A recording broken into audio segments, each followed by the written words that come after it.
Hello guys, சூப்பராக காரசாரமாக Chettinad mutton masala எப்படி பண்ணுறதுன்னு பார்க்கலாம் வாங்க. மட்டனை வாஷ் பண்ணிவிட்டு 2 ஸ்பூன் இஞ்சி பூண்டு பேஸ்ட், கொஞ்சமாக மட்டன் மசாலா, கொஞ்சமாக உப்பு போட்டு தேவையான அளவுக்கு தண்ணி ஊற்றி விசில் போட்டு வேக வச்சு எடுத்துக்கலாம்.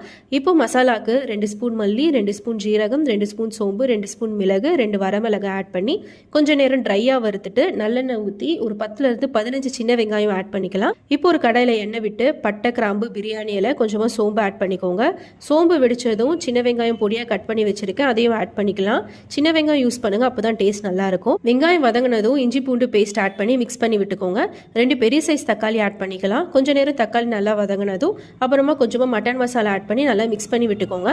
இப்போ நம்ம வேக வச்ச மட்டன் ஆட் பண்ணி மிக்ஸ் பண்ணிட்டு அரைச்சி வச்சிருக்க மசாலாவையும் ஆட் பண்ணி நல்லா கலந்து விட்டுக்கோங்க. தேவையான அளவுக்கு தண்ணி சேர்த்துக்கலாம். மட்டன் வேக வச்ச தண்ணியை சேர்த்துக்கோங்க, டேஸ்ட் நல்லா இருக்கும். கொஞ்ச நேரம் மூடி வச்சு திக்கார வரைக்கும் கொதிக்க வச்சுக்கலாம். ஃபைனல் டச்சா எப்பவும் போல கொத்தமல்லி தூவி இறக்குனீங்கன்னா சூப்பரான செட்டிநாடு கிரேவி